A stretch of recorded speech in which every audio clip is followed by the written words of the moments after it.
Eh bien bonjour à tous, c'est Morpheus.com, j'espère que vous allez bien, pour ma part je vais très bien. Aujourd'hui on se retrouve pour une nouvelle vidéo. Donc je voulais me faire une workstation sous Windows, tout simplement parce que je trouve cet OS relativement pratique pour tout ce qui est montage vidéo et des assemblages de fichiers avec IDEA, et au passage un peu de virtualisation. Donc comme vous pouvez le voir, j'ai pas chômé du tout. J'ai réinstallé IDEA Pro, VMware Workstation, et Oracle VirtualBox, tout simplement, avec aussi un petit extra VC Visual C++ Express pour un peu de codage. Voilà. Bref, alors aujourd'hui, on va parler du serveur qui s'est transformé en workstation.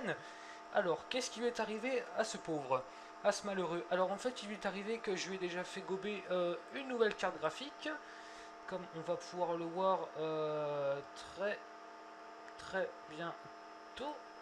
Voilà, résolution d'écran LG. Voilà, je suis donc sur un écran de 80 cm. C'est juste épique, c'est vraiment très bien.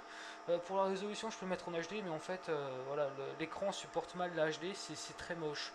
Bref, donc voilà. Donc paramètres avancés. Et là, on voit que j'ai lui fait rajouter une GT 710 avec de la mémoire graphique plein à gogo. Donc voilà. Donc c'est relativement correct. Alors pour ce qui est des perfs, bah voilà, on va pas dire vraiment que c'est de la DDR5, mais ça reste correct. Puisque j'ai réussi à faire tourner Assassin's Creed Black Flag en full, en full, avec les résolutions, ma résolution d'écran actuelle plus les settings au maximum.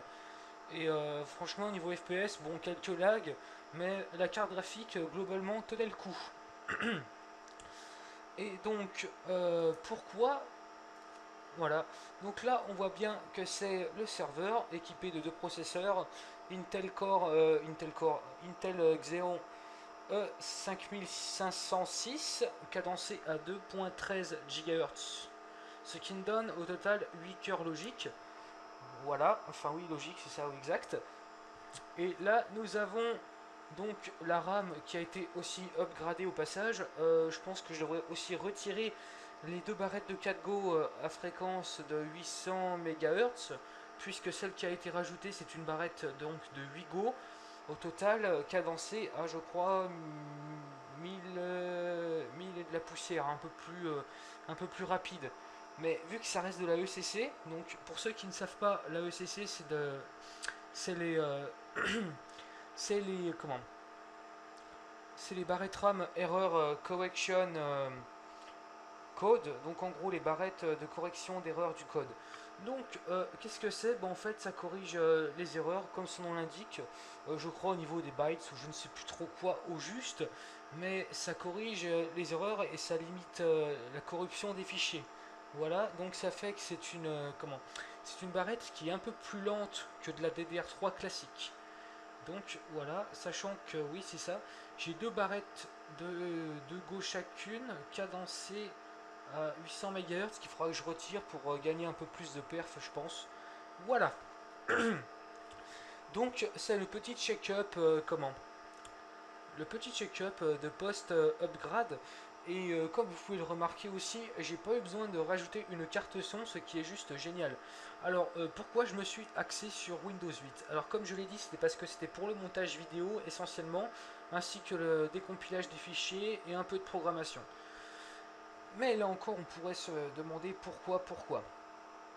Ben tout simplement parce que en fait sur Linux j'ai un problème, la GT 710 n'est pas détectée et il n'y a pas de driver pour Linux. Donc c'est un gros problème, mais en tout cas il a été réglé puisqu'en fait je vais en faire une workstation et puis ça va être réglé. Donc voilà, donc on va ouvrir le gestionnaire des tâches. Voilà, performance, tac. Voilà, donc on voit un peu quand même qu'il y a un processeur qui est quand même assez surchargé, même si c'est un peu réparti, enfin bon bref voilà. Donc là aussi je suis en train de DL en fait, bon voilà pourquoi le diagramme, le graphique s'excite un peu. Et quant à la mémoire, voilà, je sais pas si on voit. Voilà, donc en fait, bizarrement, la mémoire est cadencée à la plus faible fréquence. Donc là, les deux barrettes de Go vont être à retirer et on va laisser la plus haute. Ça sera quelque chose qui sera mieux déjà. On aura une fréquence un peu plus élevée. Donc voilà.